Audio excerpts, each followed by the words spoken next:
వాస్తవంగా ఈరోజు నా అదృష్టంగా భావిస్తున్నా. ఎందుకంటే కోటి సభ్యులున్న పార్టీకి ఒక వర్కింగ్ ప్రెసిడెంట్గా జాతీయ అధ్యక్షులు చంద్రబాబు నాయుడు గారు నన్ను నియమిస్తడం జరిగింది.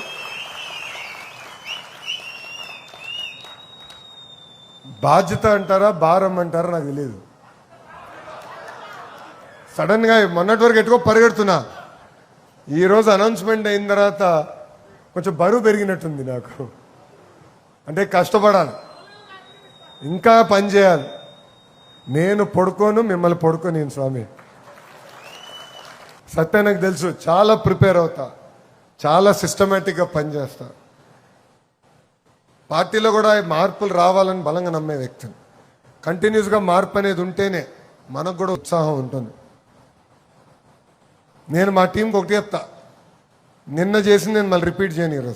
ఈరోజు చేసింది రేపు నేను రిపీట్ చేయను. వేరే ప్రోగ్రామ్కి వెళ్ళి కొత్త నన్ను తీసుకురాలి, నాకు కూడా ఒక ఎనర్జీ వస్తుంది.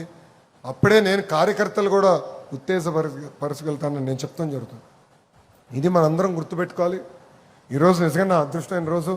అది కూడా పవిత్రమైన భూమి చంద్రగిరికి వచ్చినప్పుడు నాకు అవకాశం జాతీయ అధ్యక్షులు వారు ఇచ్చారు. పనిచేస్తా, కష్టపడతా.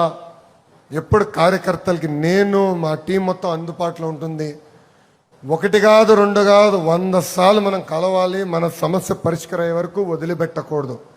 అంతేగాని అలిగే మట్టుకు ఇంట్లో పడుకుంటే నేనే వస్తాను, మీ లోకేష్ వస్తాడు, మిమ్మల్ని మీ ఇంటి నుంచి బయటికి తీసుకొచ్చి పని చేపిస్తాడని ఈ సభాముఖం మీ అందరు తెలుపుకుంటూ, నాకింత అద్భుతమైన అవకాశం ఇచ్చిన తెలుగుదేశం పార్టీ కార్యకర్తలందరికీ పేరు పేరున నా హృదయపూర్వక ధన్యవాదాలు తెలుపుకుంటూ